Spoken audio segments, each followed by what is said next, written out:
Masih siguro para sila sa panalit na toksa may tambal ng sindiri pa nandun sige kahit nazari ba ay kaka ni hikar ba kaka siya honorable MLA ng taba isi ko nazari ay nasi thoro masih siya to biri ba kahit nazari ba sa atupang portion na sa pagi president sa pasukan ng jari nasi yasi unaba thora masida akoina yeso onaro na hajur bada haron ya biraki bi agi maro ni na hakachar bada dr kiti tama upa raksha impal list jila prosecutor ay markusu kay kun jari ay naung si jarabi national gobi devi upadhyaksa impal west kusu kay kun na jari Panwa Dr. Muhammadin Shanta Director Ispa Healthcare Dusu kaya panagpuchari yang binagliba na sige tuduhin ko laba ako'y Manipur ki Lup Singdi Thogar kaya pulidna lag biraba Ahlaman Singh Amadi Sekpani Nusijarba Ahlaman Singh aduga ako'y loy puding ako ikog ng zari Sekpan 2007 years kita mulai toida at lingkat piramba ahan singa lingkat piramba adu gumla sepa nasi di jahi tara mga mukung pagle adu mo ekoina eka ekoi secretary wana personnel wana ekoi ojasin jakor wana ekoi executive tara hunga khambirami adu bulai phaba haigadra thi bahaigadra akoina puba matamdudagi corona virus na maram oirakanda yan awaba se thinglakta akoi hongda budiyade akoi gi lilamda thambiramba ipa ipu singna akoi sepal hingdaw yade hana thambiramba lai honggi thorom matu ka dena ba chathajarpada awaba ayama mayo niki adubu waki de nungayo saruni hana lawjarakanda akoi moina jariba akoi ahansing ako'y marong mapangsing basing yang na buksita di marirak suri at mayingon kamula sa mana aduga hatagi jaisina amuke na nungajaba war suwana tienga so tienga nungajaba amana ako'y lifetime achievement award ko'y kakator torindro may family na kapiba kung torindro family na kapiba ako'y lemok bidu kundram bidu amadi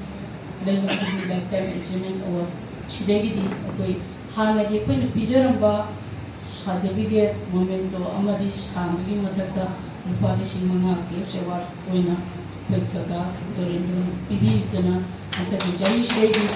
ako'y het pangba sa pangi luploy ahan sila bijaba lifetime achievement award adu lupang simanga case award oina hable aduga Dr. Mayman Kamla Sharon mana asina leptana adu kaidana lakpa magi pasta batuda upang sing ahum piwa akoi chamane adu mesaki chitan khena basi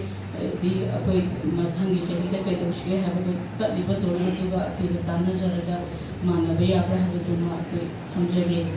siga loinana akoi gidamakta akoi lairisi puthongna bahona bada akoi lairisi kalai kai de suki gere hana hona bidana akoi uza dona sorponsam yamawan hona biki sepane tana thana beya darba akoi uza nena logje siga loinana akoi gi sepagi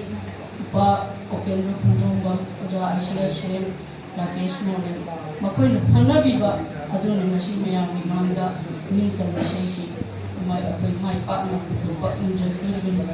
asigumba tanja asida akoina soiki balan thiba kadi muksu ngapio aduga akoi yamna nungai jaba mana ngasi lifetime achievement award chu phangbiba phangbibi akoi kai kumna jaribi oja khangino jai betona ibiba jingai ba sijo ngasi thoro ngasi ga mari lenuna akoi lai ani phongbo ngamjaba sima akoi yamna ꯀꯣꯚꯤꯗꯀꯤ ꯌꯥꯝ ꯋꯥꯔꯕ ꯆꯩꯊꯦꯡꯗꯨꯗꯒꯤ ꯊꯩꯗꯣꯛꯑꯀꯥꯟꯗ ꯅꯨꯡꯉꯥꯏꯕ ꯃꯈꯜ ꯑꯃꯅꯤ ꯍꯥꯏꯕꯁꯤꯃ ꯃꯌꯥꯝꯗ ꯄꯥꯎꯗꯝꯖꯔꯝꯂꯤ ꯑꯁꯤꯒꯨꯝꯂꯕ ꯇꯥꯟꯖꯥꯁꯤꯗ ꯑꯩꯈꯣꯏꯅ ꯁꯦꯄꯥꯅ ꯇꯧꯖꯅꯤꯡꯕ ꯊꯕꯛꯇꯤ ꯌꯥꯝꯈꯤꯕ ꯑꯗꯨꯕꯨ ꯃꯇꯝꯒꯤ ꯈꯣꯡꯂꯩ ꯃꯇꯨꯡ ꯏꯟꯅ ꯁꯣꯏꯈꯤꯕ ꯂꯥꯟꯈꯤꯕ ꯇꯧꯔꯤꯕ ꯀꯌꯥ ꯑꯃ ꯄꯟꯗꯨꯅ ꯂꯩꯍꯧꯕ ꯁꯤꯡ ꯑꯗꯨꯗꯤ ꯑꯩꯈꯣꯏꯒꯤ ꯂꯥꯛꯄꯤꯔꯤꯕ ꯑꯃꯗꯤ ꯑꯩꯈꯣꯏꯒꯤ ꯉꯁꯤꯒꯤꯗ ꯍꯁꯇ ꯂꯦꯡꯁꯤꯟꯕꯤꯔꯤꯕ ꯈꯨꯗꯤꯡꯃꯛꯅ ꯑꯩꯕꯨ ꯉꯥꯛꯄꯤꯌꯨ ꯑꯩꯅ ꯍꯦꯟꯅ ꯃꯊꯪꯒꯤ ꯆꯍꯤꯗ ꯑꯩꯈꯣꯏ ꯃꯌꯥꯝꯒꯤ ꯁꯦꯄꯥꯒꯤꯗꯃꯛꯇ ꯇꯧꯕ ꯉꯝꯕ ꯑꯣꯏꯖꯒꯦ ꯍꯥꯏꯕ ꯋꯥꯐꯝ ꯑꯁꯤ ꯊꯝꯖꯕꯒ ꯂꯣꯏꯅꯅ ꯑꯃꯨꯛꯀ ꯍꯟꯅ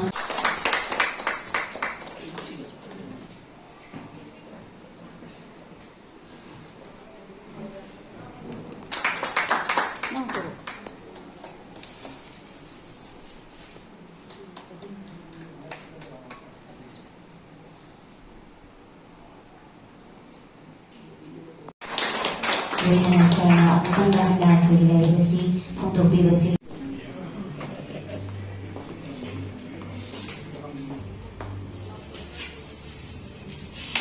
Housin Pondok sa Gadol Barili.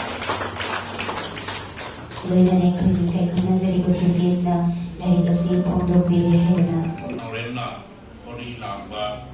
Ning Kambagi Say, Pongjari. Citizen.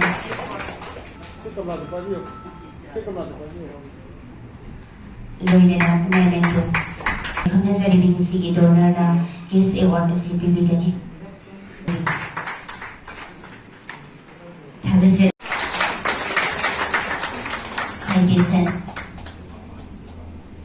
Kaya kung nasari mga sige donor stage na rin kabilang na bagita magtanong na gawin o kaya kaya mo na rin nakatsawa kapag isip mga